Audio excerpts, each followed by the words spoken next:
बहुत समय पहले की बात है। धर्मपुर नाम का एक मशहूर गांव था। कोई भी आदमी उस गांव में अपनी बेटी की शादी करने से डरता था। उस गांव में एक दादी होती है जिनसे पूरा गांव डरता है, क्योंकि वो वहाँ की मुखिया होती है। गांव के लोग वही करते थे जो वो कहती थी। उनका एक राकेश नाम का पोता होता है, जिसकी शादी मालती नाम की एक लड़की से होती है। एक दिन मालती पड़ोस की बहुओं के साथ कुएं से पानी भरने जाती है और तभी अचानक उसे बच्चों के रोने की आवाजें आने लगती हैं। अरे, ये किसके बच्चों के रोने की आवाज आ रही है और कहाँ से? मुझे तो यहाँ कोई भी नहीं दिख रहा। मालती थोड़ा आगे बढ़ती है। अरे, ये आवाजें तो शायद इस कुएं से आ रही हैं। मालती ध्यान से आवाज सुनने की कोशिश करती है। अरे हाँ, ये आवाज तो इसी कुएं से आ रही है, पर ये कुआं इस पत्थर से बंद क्यों कर रखा है? नहीं, हमें तो कोई आवाज नहीं आ रही और इस कुएं में पानी नहीं है, इसलिए इसे बंद कर दिया है। अब तुम चलो यहाँ से। ये तुम्हारा कोई वहम है बस, और कुछ नहीं। नहीं, मैं सच बोल रही हूँ शांति भाभी। शांति और सरिता मालती की एक नहीं सुनती और उसे जबरदस्ती वहाँ से ले जाती हैं। मालती पानी भरकर घर वापस आ जाती है और इस बारे में अपनी दादी सास से पूछती है, पर वो उसकी बात को नजरअंदाज कर देती है। उसके बाद वो राकेश से जाकर इस बारे में पूछती है तो वो भी उसकी बात का कोई जवाब नहीं देता। अजीब बात है, कोई भी मेरी बात का जवाब ही नहीं दे रहा। मालती अगले दिन फिर से पानी भरने जाती है, पर इस बार वो अकेले जाती है। कल तो शांति भाभी और सरिता भाभी ने मुझे उस कुएं के पास ही नहीं जाने दिया, क्यों ना मैं आज जाकर देखूं। मालती अकेले ही कुएं के पास चली जाती है और फिर से उसे बच्चों के रोने की आवाजें आती हैं। मालती कुएं के और करीब जाती है और कान लगाकर ध्यान से सुनने लगती है। मैं हूँ ना, मैं तुम्हें बचा लूंगी बच्चों, तुम चिंता मत करो। मैं अभी इस कुएं के ऊपर से पत्थर हटाती हूँ। मालती अपनी पूरी जान लगा देती है और जैसे तैसे करके कुएं के ऊपर से उस भारी पत्थर को खिसका देती है। पत्थर के हटते ही उसमें से बहुत सारे भूतिया बच्चे बाहर निकल आते हैं और मालती के चारों तरफ हवा में उड़ने लगते हैं। ही, हम आजाद हो गए। आखिर हम इस मौत के कुएं से बाहर आ ही गए। अब हम उस बूढ़ी औरत से अपनी मौत का बदला लेंगे। अब हम सब कुछ उलट पलट कर देंगे। अब हमारा कोई भी कुछ बिगाड़ नहीं पाएगा। मालती इतने सारे भूतिया बच्चों को देखकर हक्की बक्की रह जाती है और कुछ ही पल में बेहोश हो जाती है। कुछ देर बाद जब उसे होश आता है तो वो खुद को अपने कमरे में बिस्तर पर लेटा हुआ पाती है और उसके सामने एक दाई माँ और दादी खड़ी होती है।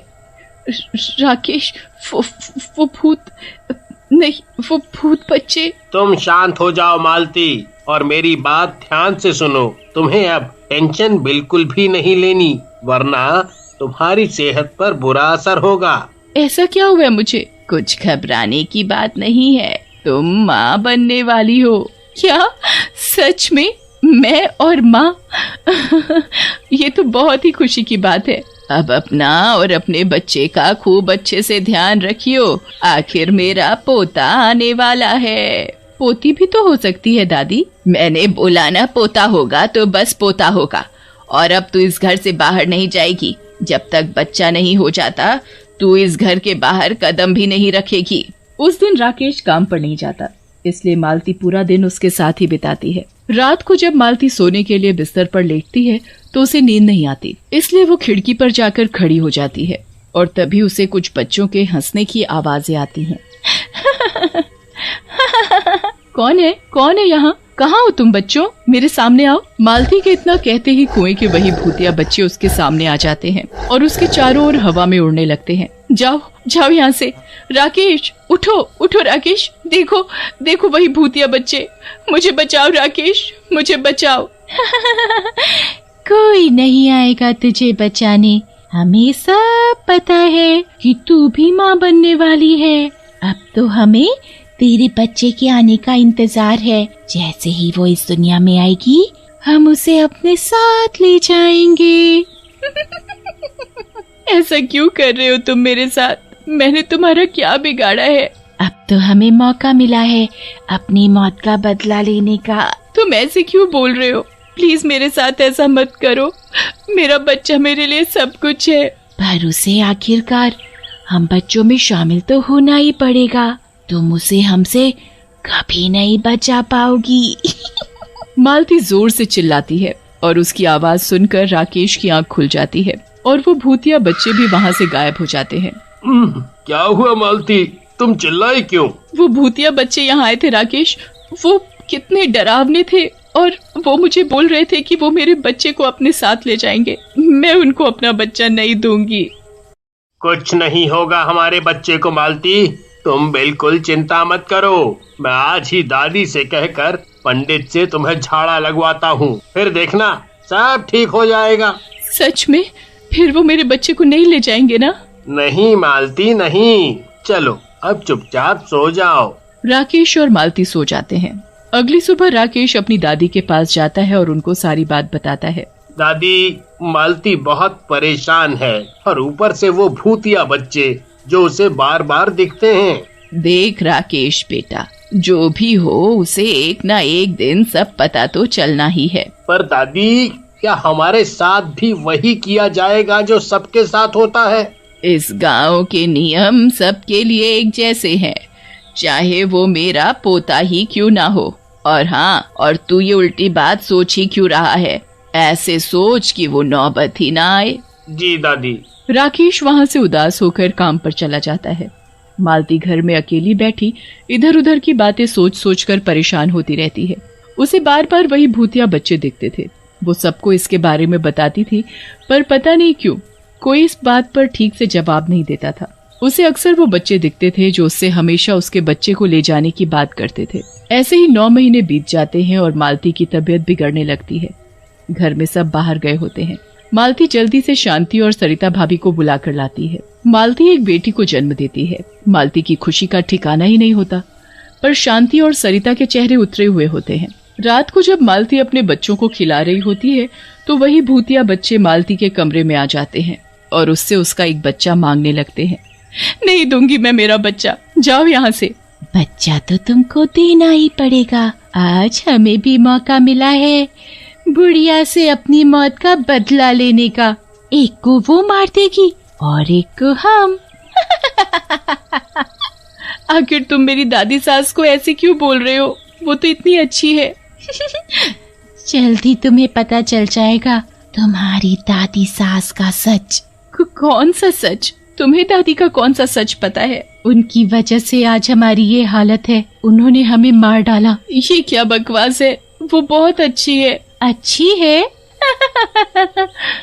तो तुम्हें किसी ने क्यों उस कुएं के बारे में सच नहीं बताया? क्यों छुपाया तुमसे? रहा होगा कोई कारण। नहीं, उन्होंने ही हमें मरवाया है। जब भी इस गांव में किसी की लड़की होती है तो उसको उस मौत के कुएं में फेंक दिया जाता है और उसे मार दिया जाता है, क्योंकि वो लड़की है, बस इसलिए। और जब लड़का होता है तो खूब जश्न मनाया जाता है। और ये सब किसके कारण शुरू हुआ पता है? तुम्हारी दादी सास।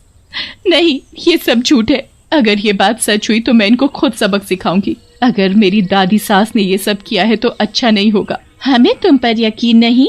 आखिर मेरी भी तो एक बेटी हुई है। मेरे दोनों बच्चे मेरे लिए बराबर हैं। मैं एक को कैसे मरने दे सकती हूँ? मेरा यकीन करो, मैं ये सब रोक कर रहूंगी और आगे से इस गांव में किसी बच्ची को मारा नहीं जाएगा। ठीक है, हम तुम्हें एक मौका देते हैं। इतना कहकर सब भूतिया बच्चे वहाँ से गायब हो जाते हैं। सुबह होते ही जैसे ही सब लोग घर आते हैं, मालती के बच्चों को देखकर बहुत खुश होते हैं। पर दादी दोनों में से लड़की को उठाकर कुएं में फेंकने जाती है तो वहाँ पहले से ही मालती के पापा पुलिस वर्दी में दूसरे पुलिस वालों के साथ खड़े होते हैं। तुम्हारा ये खूनी खेल अब खत्म दादी माँ। अब तुम जेल जाने को तैयार हो जाओ। ये सब क्या है मालती? तेरे पापा और पुलिस? मेरे पापा पुलिस कमिश्नर है दादी। मैंने ऐसे ही इस घर में शादी नहीं की थी। आपके खिलाफ ना कोई सबूत था और ना कोई आपके डर से आपके खिलाफ गवाही देता था। आज यहाँ सबूत भी है और मैं खुद गवाह हूँ पापा। यही है वो कुआं जिसमें इस गांव की बच्चियों को फेंका जाता है। मालती के पापा अपने साथ लाए कुछ लोगों को कुएं में भेजते हैं तो वहाँ उन्हें छोटी छोटी बच्चियों की लाशें ही लाशें मिलती हैं। सारी लाशों को बाहर निकाला जाता है। तभी वहाँ सारे भूतिया बच्चे भी आकर हवा में इधर से उधर उड़ने लगते हैं। इसने हमें मारा है, ये हमारी कातिल है। सब लोग ये दृश्य देखकर हैरान रह जाते हैं। देखो, आपने कितनी बच्चियों की जान ली है। इनसे पहले तो आपको मरना चाहिए, क्योंकि आप भी लड़की पैदा हुई थी, तो आप कैसे जिंदा रह सकती हो? और आपको अपने बेटों की शादियां भी नहीं करनी चाहिए, क्योंकि वो भी तो लड़कियां ही ब्याह कर लाएंगे। मालती के पापा मालती की दादी सास को पकड़कर ले जाते हैं और उसके बाद कभी किसी लड़की की हत्या नहीं की जाती।